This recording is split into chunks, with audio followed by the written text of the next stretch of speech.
Collector గారు ఉన్నారు, వారు అదేవిధంగా చేశారని మనవి చేసుకోవడానికి నేను గర్వపడుతున్నా. ఈరోజు గారి యొక్క కృషి మరి అదేవిధంగా ఇక్కడ మనకు చెప్పినట్లయితే కానీ డ్రైన్లు కానీ కట్టుకోవడం విషయం చెప్పాలి. అమృత్ 2లో అంతేకాకుండా అర్బన్ ఇన్ఫ్రాస్ట్రక్చర్ డెవలప్మెంట్ ఫండ్ కింద దాదాపు 240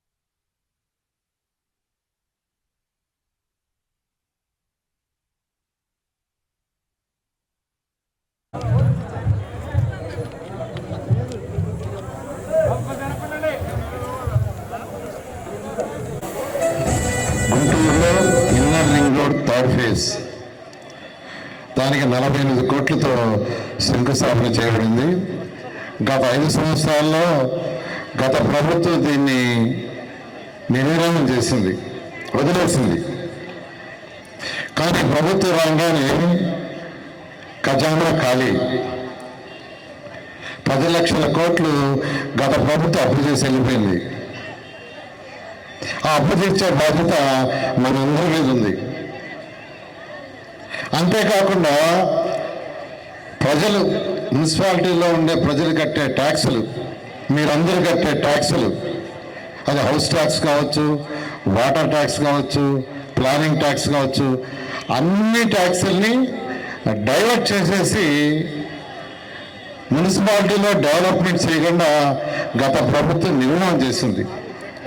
చెత్త పన్ను అంటే చెత్త పన్ను కలెక్ట్ చేసింది, కానీ 85 లక్షల చెత్త వదిలేసి వెళ్ళిపోయింది. చెత్త పన్ను కలెక్ట్ చేసింది, కానీ 85 లక్షల చెత్త అది కూడా గ్రౌండ్ లెవెలే. మళ్ళా గ్రౌండ్ కింద లెవెల్కి పోతే మొత్తం 1,40,00,000 చెత్త ఉంది. ఈ 85 లక్షల చెత్త క్లియర్ చేశాం. బ్యాలెన్స్ కూడా రాబోయే 1-2 నెలల్లో పూర్తవుతుంది. అయితే నేను ఒకటి చెప్పేది, ఏ మున్సిపాలిటీలైనా, కార్పొరేషన్లైనా, పంచాయతీలైనా ప్రజలు కోరుకునేది ఫస్ట్ తాగటానికి స్వచ్ఛమైన నీరు.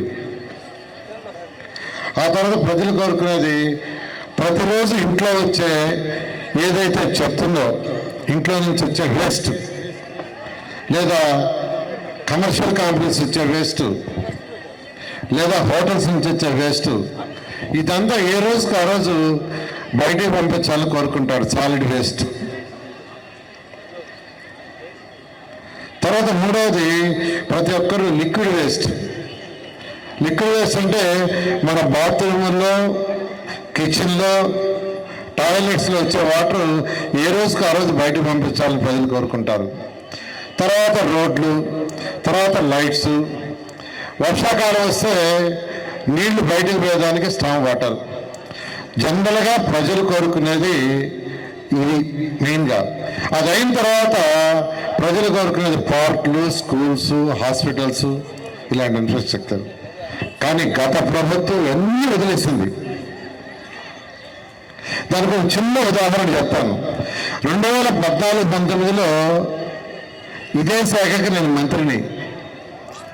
2019 ఫిబ్రవరి నెలలో ఈ రాష్ట్రంలో ప్రతి ఒక్కరు తాగటానికి చక్కటి వాటర్ ఇవ్వాలని గవర్నమెంట్ ముఖ్యమంత్రి గారు చెప్తే ఏషియన్ ఇన్ఫ్రాస్ట్రక్చర్ ఇన్వెస్ట్మెంట్ బ్యాంక్ ద్వారా 5,350 కోట్లు శాంక్షన్ చేయించాం.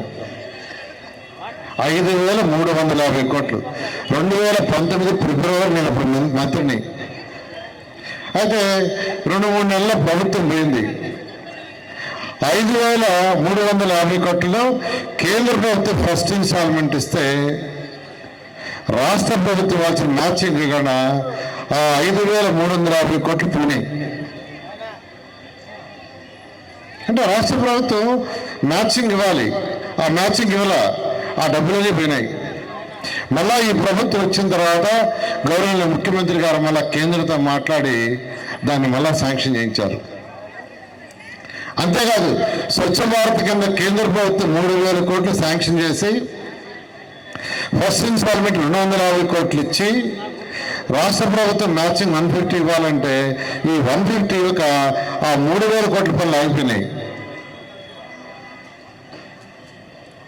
అదేవిధంగా అమృత్ 2.0 8,500 కోట్లు శాంక్షన్ చేస్తే దాన్ని వాళ్ళ. ఎందుకంటే ఆర్థిక వ్యవస్థ, ఒక రాష్ట్రాన్ని ఎలా నడపాలి, ఆర్థిక వ్యవస్థను ఎలా నడపాలి అనేది గత ప్రభుత్వానికి తెలియదు.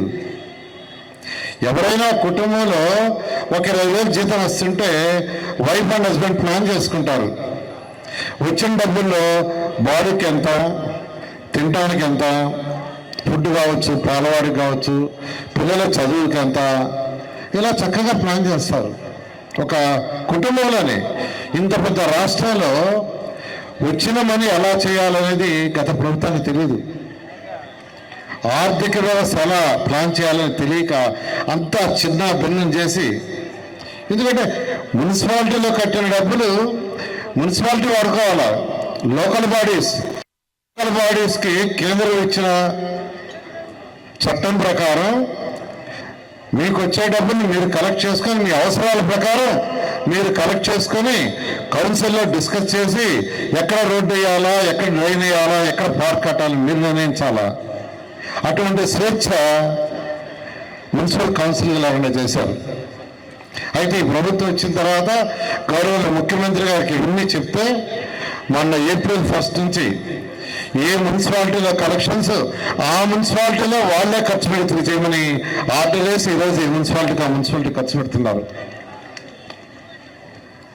అలా గల ప్రభుత్వం అనేకమైన అవకతవకలు చేయటం వల్ల ఈరోజు రాష్ట్రం ఎన్నో ఇబ్బందులు పడుతున్నా గౌరవ ముఖ్యమంత్రి గారు వారికున్న అపార అనుభవంతో ఈరోజు రాష్ట్రాన్ని ముందుకు తీసుకుపోతున్నారు. దానికి చిన్న ఉదాహరణ ఏంటంటే నిన్న పేపర్ వచ్చింది ఇవాళ ఈ దేశంలో వచ్చిన పెట్టుబడులు ఈ యొక్క 9 నెలల్లో వచ్చిన పెట్టుబడుల్లో 25% మన రాష్ట్రానికి వచ్చినాయి. దేశంలో ఉండే పాపులేషన్లో మన పర్సంటేజ్ 4%, కానీ మనకు వచ్చిన పెట్టుబడులు 25%. అది కేవలం మన గౌరవమైన ముఖ్యమంత్రి గారు చూసే వచ్చినాయి. ఇలా ఈరోజు మన యొక్క గౌరవమైన ముఖ్యమంత్రి గారు వారికున్న అపార అనుభవంతో అనేక దేశ విదేశాలు తిరుగుతూ, యువ నాయకుడు లోకేష్ కూడా అనేక దేశ విదేశాలు తిరుగుతూ అనేక ఇండస్ట్రీస్ తీసుకొస్తున్నారు. ఇండస్ట్రీస్ రాకుంటే మన పిల్లల భవిష్యత్తు లేదండి. పిల్లల భవిష్యత్తు ఉండాలంటే ఇండస్ట్రీస్ రావాలా, ఇండస్ట్రీస్ వస్తేనే ఉద్యోగాలు వస్తాయి. కానీ గత ప్రభుత్వం చేసిన అవకతవకలతో అరాచకాలతో ఉన్న ఇండస్ట్రీస్ వెళ్ళిపోయినాయి, ఏ ఒక్కరు రాలా. అయితే నేను అందరూ కూడా చెప్తున్నాను, ఒక ఇండస్ట్రీ వస్తే వెంటనే నెలలోనో 2 నెలలు కాదు, కొన్ని 1 year పడతాయి, కొన్ని 2 years పడతాయి, కొన్ని 3 years పడతాయి, కొన్ని 4 years కూడా పడతాయి. కాబట్టి కొద్దిగా మనం సమయం వేచి ఉండాలి. ఖచ్చితంగా ఈ రాష్ట్రాన్ని గౌరవ ముఖ్యమంత్రి గారు అన్ని విధాల ముందుకు తీసుకుపోతారు. ఇప్పుడే నాయకులు చెప్పినట్టుగా అమృత స్కీమ్లో ఏదైతే 8,500 కోట్లు శాంక్షన్ అయిందో దాంట్లో నుంచి ఈరోజు మీ యొక్క మున్సిపల్ కార్పొరేషన్కి 625 కోట్లు శాంక్షన్ చేస్తున్నాం. ఇది కాకుండా మరొక ప్రాజెక్టు కూడా గవర్నమెంట్ ముఖ్యమంత్రి గారు శాంక్షన్ చేశారు ఒక 5,000 కోట్లతో. అది మెయిన్ ఏంటంటే డ్రైన్స్, వర్షాలు వచ్చినప్పుడు నీళ్లు ఫ్రీగా పోవటానికి డ్రైన్స్ని రాష్ట్రంలో అన్ని మున్సిపాలిటీల్లో 120 మున్సిపాలిటీలో చేయమన్నారు. దానికి మీ కేంద్ర మంత్రి గారు 3 శాసనసభ్యులు కూడా నిన్ను 1-10 సార్లు ఫోన్ చేసి అడిగారు. మా మున్సిపల్ కార్పొరేషన్కి మ్యాక్సిమం ఫండ్స్ ఇవ్వని ఖచ్చితంగా చేస్తారని తెలియజేస్తూ ఈరోజు ఇంత మంచి అవకాశం స్వర్ణ భారతీ నగర్ నుంచి ఎక్కడ కర్లగూడ పలకలూరు దాకా ఈ యొక్క రోడ్డుని యాక్చువల్గా నిర్మించడంలో ఎవరైతే 300 ఇల్లు కుటుంబాలు ఉన్నాయో వాళ్ళెవరికి ఇబ్బంది లేకుండా చేసిన శాసనసభ్యులకి మున్సిపల్ కమిషనర్ కూడా నేను ప్రత్యేకంగా అభినందిస్తూ ఖచ్చితంగా ఈ మున్సిపల్ కార్పొరేషన్ అన్ని విధాలా డెవలప్ చేస్తామని తెలియజేస్తూ ఈరోజు అవకాశం ఇచ్చిన ప్రతి ఒక్కరికి ధన్యవాదాలు తెలియజేస్తామని తీసుకుంటాం. Thank you.